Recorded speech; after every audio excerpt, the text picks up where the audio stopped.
एखाद्या दिवशी कुरकुरीत डोसा खायची तुमची इच्छा झालेली असेल, पण अशा वेळेला डाळ आणि तांदूळच भिजवलेले नसतील, तरीसुद्धा अवघ्या 10 ते 12 मिनिटात हा बेत तुम्ही नक्कीच करू शकता.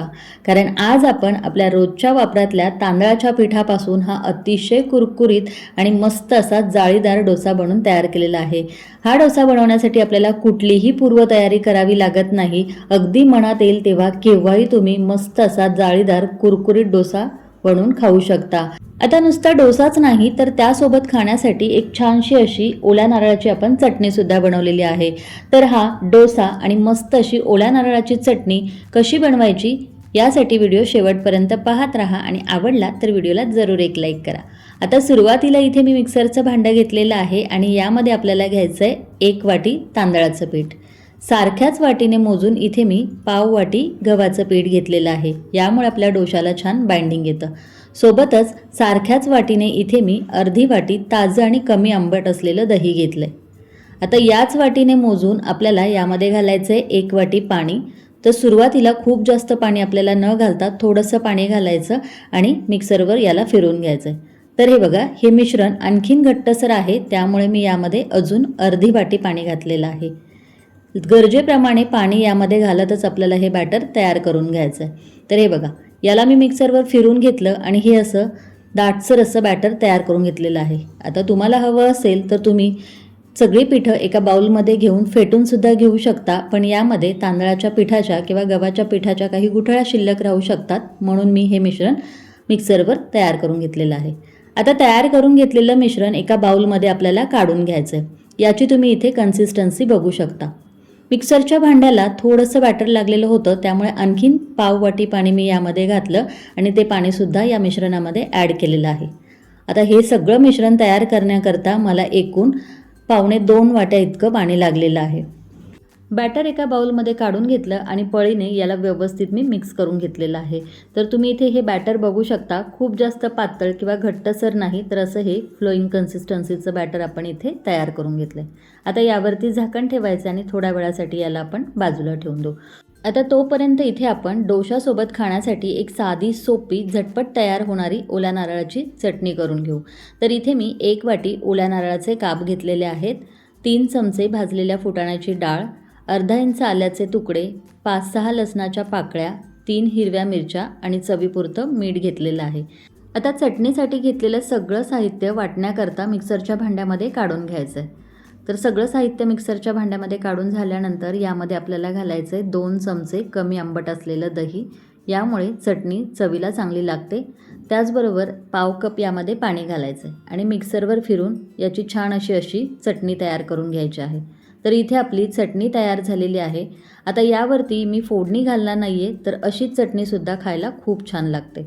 तर या ठिकाणी आपली साधी सोपी झटपट अशी ओल्या नारळाची चटणी तयार झाली. आता चटणी तयार करून घेईस तोपर्यंत इथे आपलं डोशाचं बॅटरसुद्धा छान सेट झालेलं आहे. आता हा डोसा छान जाळीदार व्हावा याकरता यामध्ये आपल्याला एक छोटा पाव चमचा खाण्याचा सोडा घालायचा आहे. सोबतच मी यामध्ये चवीपुरतं मीठ घातलेलं आहे. आता हे दोन्हीही मिक्स करत या मिश्रणाला 5 मिनिटं तरी आपल्याला चांगलं फेटून घ्यायचं आहे.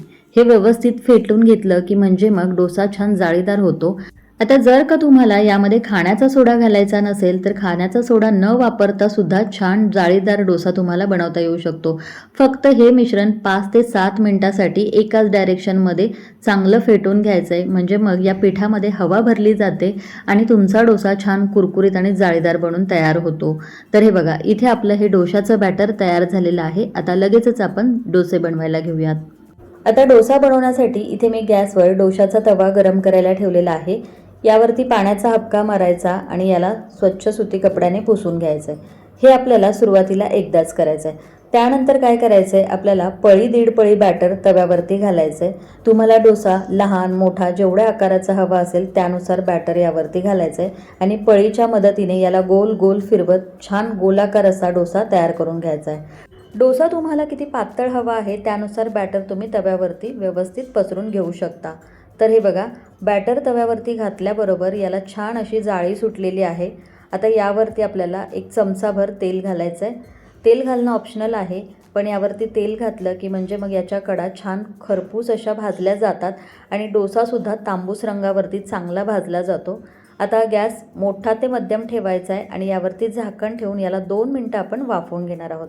तर हे बघा 2 मिनटानंतर आहे ना मी यावरचं झाकण काढलेलं आहे आणि तुम्ही इथे बघाल तर डोसा किती मस्त असा तांबूस रंगावरती छान कुरकुरीत असा भाजला गेलेला आहे. आता जर का तुम्हाला डोसा आणखीन जास्त कुरकुरीत हवा असेल तर मंद गॅसवरती 1 मिनिटभरासाठी याला भाजून घ्यायचं, म्हणजे मग डोसा छान कुरकुरीत होतो. तर हे बघा डोसा तुम्ही बघाल तर किती मस्त अशी याला जाळी सुटलेली आहे आणि अशा पद्धतीने कुठलीही पूर्वतयारी न करता अगदी झटपट तांदळाच्या पिठापासून हा छान असा जाळीदार आणि कुरकुरीत डोसा आपला इथे बनून तयार झालेला आहे. आता सारख्याच पद्धतीने आपण काय करणार आहोत, शिल्लक राहिलेले जे मिश्रण आहे त्याचे सुद्धा डोसे तयार करून घेणार आहोत.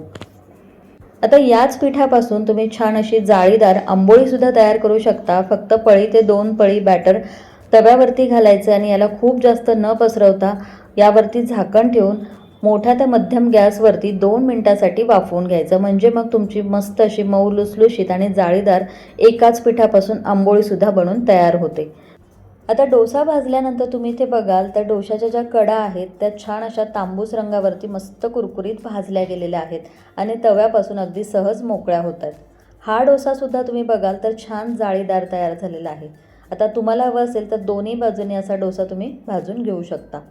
याच डोशापासून तुम्ही मसाला डोसासुद्धा तयार करू शकता. फक्त यामध्ये पिवळी बटाट्याची भाजी स्टफ करायची आणि मस्त असा मसाला डोसा तयार करायचा. तर हे बघा दुसरा डोसासुद्धा इथे आपला फटाफट बनून तयार झाला आहे. तर अशा रीतीने अगदी बघता क्षणी खावेसे वाटतील असे रोजच्या वापरातील तांदळाच्या पिठाचा वापर करून हे कुरकुरीत असे डोसे खाण्यासाठी तयार होतात. एखाद्या दिवशी जर का तुम्हाला डोसे खायची इच्छा झालेली असेल, डाळ तांदूळ भिजवलेले नसतील तर अशा वेळेला सगळं साहित्य मिक्सरच्या भांड्यामध्ये घ्यायचं, मिक्सरवर फिरून बॅटर तयार करायचं आणि डोसा पॅनवरती फटाफट डोसे तयार करायचे. अगदी झटपट हे डोसे बनून तयार होतात. छान जाळीदार मऊसूत हलके फुलके डोसे इथे खाण्यासाठी तयार झालेले आहेत. सोबतच इथे अशी ही ओल्या नारळाची चटणीसुद्धा तयार करून घ्यायची, म्हणजे मग डोसा आणि चटणीचा बेत अगदी जबरदस्त होतो.